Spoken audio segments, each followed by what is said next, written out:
Juju is a bigger baller than Caitlin Clark. I said it. I said it. Yeah. I said it. Cam Newton just threw out a wild take, claiming Juju Watkins is a better athlete than Caitlin Clark, and Stephanie White wasn't about to let that slide. In a sports world full of hot takes, this one missed the mark by a mile. The second those words left Cam's mouth, social media exploded like a game-winning buzzer beater. And then came Stephanie White, the Indiana Fever's head coach, calm, collected, and laser-focused, ready to shut down the noise once and for all. It has nothing to do with black and white.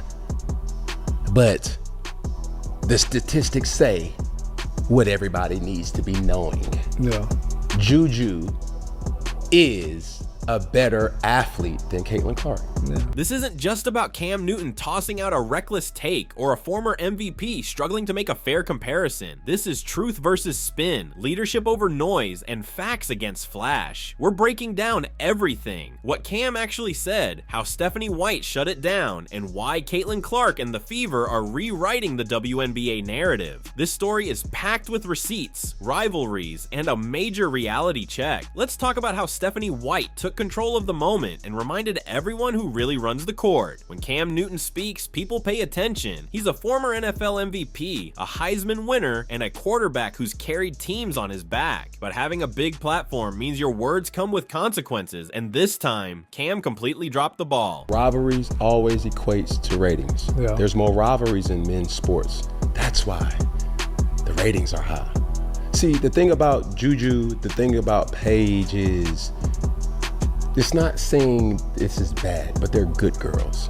Yeah. Caitlin Clark was a good girl. The comment that set everything off came during an episode of the 4th and 1 podcast. Cam Newton, casually dropping one of the most unnecessary comparisons in women's basketball, confidently claimed that Juju Watkins was a better athlete than Caitlin Clark. But he didn't stop there, he doubled down. He brought race into the conversation, spun narratives about bad girl energy versus good girl branding, and just like that, a simple sports take turned into a full-blown cultural firestorm. Let's be clear, praising Juju Watkins isn't the issue. She's a certified star, a sophomore at USC, putting up elite numbers and proving she's got serious leadership potential. No one is questioning her talent. She's box office. But Cam didn't just uplift Juju. He did it by tearing down another generational talent without any real justification beyond his own perception. Newton argued that Juju isn't being pushed like Caitlin Clark because she lacks a high-profile rival. He painted Clark as the good girl and positioned players like Angel Reese as the bad girl. Then, he went a step further, claiming Clark's success was media manufactured while Juju was somehow being held back. Here's the problem. That entire take falls apart the second you look at the actual numbers.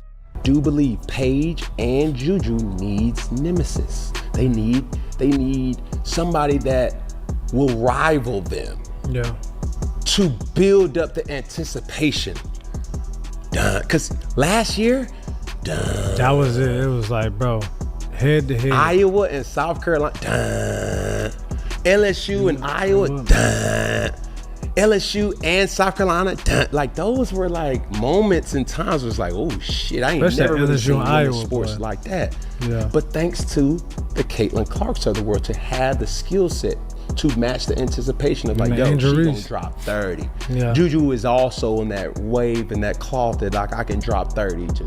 Caitlin Clark's sophomore season at Iowa wasn't just impressive, it was historic. She led the entire NCAA in both points and assists per game, averaging 27.0 points, 8.0 assists, and 7.1 rebounds. You want volume? She had it. You want efficiency? She shot 45.2% from the field, 33.2% from 3, and an elite 85% from the free throw line. No media gimmicks, no PR boost, just straight up dominance. And let's not forget, the national spotlight didn't truly find her until her junior year, when her deep tournament run, highlight reel passing, long range bombs, and yes, the infamous "you can't see me" moment all took off at once. Clark didn't walk into college hoops as a media darling. She earned every headline with video game numbers in real life competition. Now, let's compare that to Juju Watkins. And let's be clear, this isn't about tearing Juju down. She's a monster on the court, putting up 27.1 points and 7.2 rebounds as a sophomore at USC. movie. That's big time production. And considering she plays in Los Angeles, a massive media market with Hollywood press right around the corner, it's no surprise she's getting plenty of attention. ESPN highlights, check. Social media buzz, absolutely. Endorsement deals, she's on the radar. So where exactly is this supposed media blackout Cam Newton was talking about? The truth is, many analysts have openly stated that Juju has received more national attention as a sophomore than Clark did at the same stage in her career. That's not speculation, that's fact. But instead of focusing on the numbers, Cam leaned into a narrative built for controversy rather than one based on actual basketball performance. And that brings us to the bigger issue, the racial undertone in his argument. Cam repeatedly claimed his comments weren't about race, right after making race a central point of his argument. That's a classic rhetorical trap. You can't highlight racial dynamics, acknowledge the tension, then turn around and say, but it's not about race. By that point, you've already made it about race. Instead of presenting a solid case based on basketball, he framed the conversation in a way that couldn't stand on its own merit, and fans noticed. Social media went off. Twitter, TikTok, YouTube comments, everywhere. People were calling out the contradiction, not because they disliked Cam Newton, but because his argument simply didn't hold up. The greatest thing is just, for me, having been a part of the Wnba for 25 years, having worked on both sides of it in the media and in the coaching realm, and being a player in this league as well. I mean, this is the moment that we've been waiting for. So I don't know if you prepare for it as much as you just embrace it, embrace where we are. Think about the momentum moving forward, where we wanted this league to be and where we still aspire for it to go, and just embrace this moment, embrace this opportunity, continue to help this team, this franchise be better, position ourselves for success. Cam Newton may have started the conversation, but Stephanie White finished it, without raising her voice, without throwing shade, and without making it personal. In a sports world where hot takes and controversy drive headlines, White proved that sometimes the most powerful response is pure clarity. She didn't need to call Newton out by name. She didn't resort to drama or flashy sound bites. Instead, she did what real leaders do. She defended her player with confidence, authority, and facts. And that's why her words hit harder than any viral moment. Let's start with what she actually said about Caitlin Clark. White praised her as a high IQ player, someone who has adapted quickly to the league and is already proving she belongs. Now, to some, that might just sound like a coach hyping up her star, but White doesn't hand out empty compliments. She's coached at the highest levels, worked with elite talent, and when she says a player is different, she means it. But what really stood out wasn't just the praise, it was the emphasis on leadership. White didn't just describe Clark as a scorer or playmaker, she called her a future leader. And leadership isn't about stats, it's about poise, accountability, and the ability to elevate everyone around you. It's about taking charge in crunch time, guiding teammates through adversity, and setting the standard in the locker room. And White made it clear, Clark is already showing those qualities. Now compare that to Cam Newton's take, where he suggested Clark's rise was more about media narratives than basketball skill. White shut that down instantly, not by attacking Cam, but by elevating the truth. Clark's success wasn't handed to her. It wasn't manufactured by the media. It was earned through preparation, adaptability, and elite level performance. And speaking of the locker room, that's where White really dropped the receipts. Because if you believe some of the outside noise, you'd think the Fever are a fractured team. But listen to the players who are actually there day in and day out, and you'll hear a completely different story.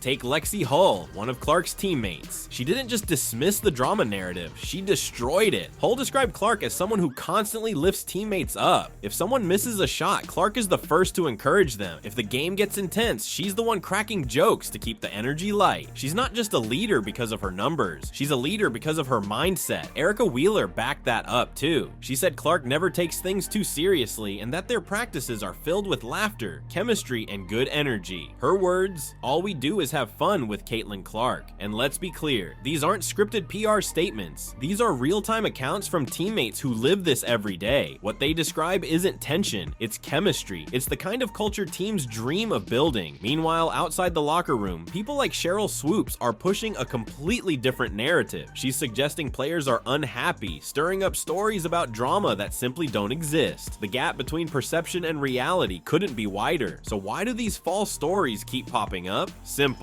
Drama sells. Conflict fuels clicks. Pitting Clark against other players, hinting at rivalries, and leaning into racial undertones. It all creates engagement, but it doesn't tell the truth. The truth is what Stephanie White and the Fever players are actually saying. This team isn't thriving because of media hype. They're succeeding because of real chemistry, real leadership, and a real commitment to winning. You can see it in every huddle, every interview, and every fourth quarter comeback. Even the organization itself isn't feeding into the drama. Team president Kelly Kaufman went out of her way to praise Kelsey Mitchell, calling her a cornerstone of the franchise. That kind of public support doesn't happen in a fractured locker room. It happens in a team that knows exactly who they are, and fans are seeing it too. Ratings are up, ticket sales are through the roof, WNBA jerseys are flying off the shelves. The Fever aren't just one of the most talked about teams in the league because of Clark. They're must-watch basketball because they play as a team. Let's be real, Clark isn't perfect. She's had off nights. She's missed big shots. She's faced pressure unlike any rookie in years. But through it all, her teammates haven't turned on her. They've lifted her up, grown with her, and had her back every step of the way. That's what real culture looks like. That's what chemistry is, and no hot take can change that. So the next time someone tries to stir the pot or push a false narrative, just listen to the people who are actually in the locker room, because while the media is busy creating drama, the Fever are out here stacking wins together. Here's the bottom line: Cam Newton threw out a take that didn't age well, and Stephanie White responded with leadership, clarity, and cold, hard facts. This wasn't about tearing anyone down, it was about setting the record straight. Now we want to hear from you. Was Cam Newton way off base? Do you agree with Stephanie White? Drop your thoughts in the comments, hit that like button, and if you want real basketball analysis, no fluff, just facts, subscribe and turn on notifications.